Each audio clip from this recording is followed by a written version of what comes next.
4 अंक में आने वाले प्रश्नों में से एक प्रश्न है जिसमें रासायनिक समीकरणों को संतुलित कैसे किया जाता है आज हम सीखेंगे। ठीक है, रासायनिक समीकरणों को संतुलित करना। आपको पता है रासायनिक समीकरण क्या होती है? बोलो। रासायनिक समीकरणों को संतुलित करना। एक रासायनिक समीकरण किसको बोलते हैं? Very good. जिसमें दो अभिकारक और एक उत्पाद, जिसमें दो अभिकारक मिलकर एक उत्पाद बनाते हैं। ठीक है, एक होता है LHS पार्ट और एक होता है RHS पार्ट। अभी मैं एक रिएक्शन कर रहा हूं, उसमें LHS पार्ट लिख रहा हूं, हमें उसको संतुलित करके RHS पार्ट को संतुलित करना है, मतलब कि बताना है कि किस तरह से LHS पार्ट RHS के बराबर होता है।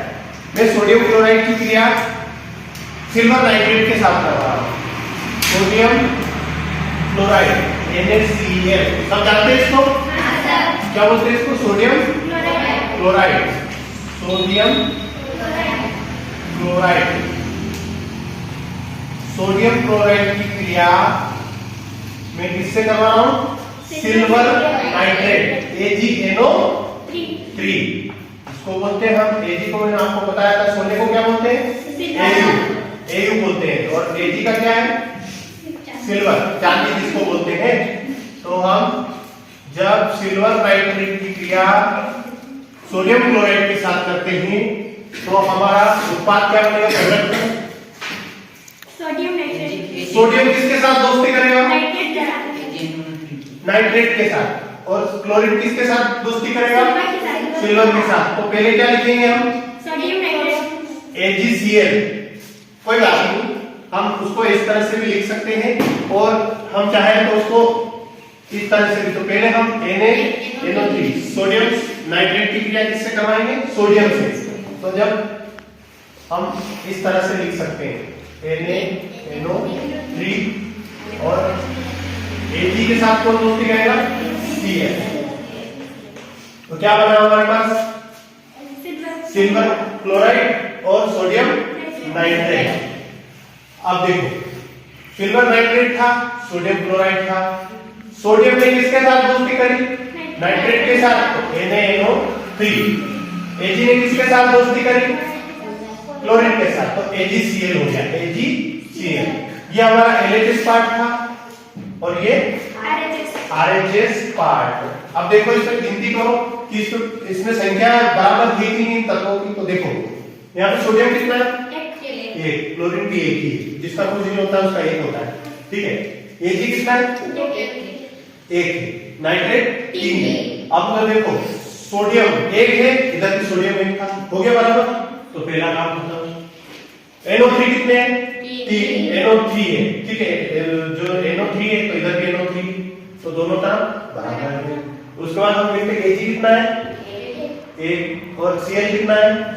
1। तो ये Cl और Ag बराबर है, इसलिए LHS और RHS दोनों बराबर है।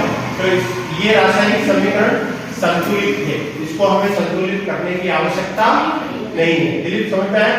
ठीक है, कैसे किया? मतलब जो इधर है वो उधर भी होना चाहिए। ठीक है, अभी मैंने इसको संतुलित नहीं किया क्योंकि दोनों तरफ तो LHS और RHS पार्ट दोनों बराबर है, इसलिए इसको संतुलित करने की आवश्यकता नहीं है। आया समझ में सभी को? अब हम चलते हैं, एक और रिएक्शन लेते हैं बेरिलियम क्लोराइड की H2SO4 के साथ। बेरिलियम BaCl2 की क्रिया में किससे कर रहा हूं? H2SO4। H2SO4 किसको बोलते हैं? सभी को पता है, सल्फ्यूरिक अम्ल। और सल्फ्यूरिक अम्ल को क्या बोलते हैं? अम्लों का राजा। ठीक है, पता होगा ना आपको, मैंने बताया था। तो इसकी क्रिया अगर हम बेरिलियम क्लोराइड की क्रिया H2SO4 के साथ करवाएंगे तो क्या बनेगा? पहले बेरिलियम किसके साथ दोस्ती करेगा? H2 के साथ करेगा, सल्फेट के साथ? सल्फेट के साथ। तो क्या बन जाएगा? बेरियम सल्फेट BaSO4 प्लस, अब किसके साथ दोस्ती करेगा? कौन बचा? क्या हमारे पास बचा है? एक तो बेरियम लिया हमने और एक सल्फेट, इन दोनों ने दोस्ती करके बेरियम सल्फेट बना लिया। अब हमारे पास बचा Cl2 और H2। अब हाइड्रोजन कितने बचे? 2। और क्लोरीन कितने बचे? 2। लेकिन रिएक्शन हमारी अधूरी है। अब इसमें क्या अधूरा है बताओ मुझे? क्योंकि यहाँ पर HCl बन रहा है, हाइड्रोक्लोरिक एसिड। जो HCl है वो एक है, लेकिन यहाँ पर क्लोरीन भी 2 है, हाइड्रोजन भी 2 है। तो इसको संतुलित करने के लिए हमें क्या करना पड़ेगा? उसको कितना बनाना पड़ेगा? 2। ये मैंने यहाँ पर 2 लिख दिए। अब कितने हो गए? 2 हाइड्रोजन हो गए। देखो 2 हाइड्रोजन हो गए, 2 हाइड्रोजन। और क्लोरीन भी कितने हो गए? 2। इसके आगे 2 लिख दिया, मतलब 2 क्लोरीन हो गए। तो अब हमारी समीकरण जो है वो संतुलित है। LHS और IHS बराबर है। आपको ये 2 लिखा हुआ नहीं आएगा, या फिर यहाँ पे भी कुछ संशोधन करेंगे वो, तो आपको LHS और RHS पार्ट करने के लिए आपको क्या करना पड़ेगा? बराबर करना पड़ेगा। तो बराबर करने के लिए आपको क्या लिखना पड़ेगा यहाँ पर? 2। तो हमने देखा कि क्लोरीन और हाइड्रोजन की संख्या बराबर हुई, इसलिए हम LHS और RHS पार्ट को बराबर समझ सकते हैं इस तरह से। ठीक है।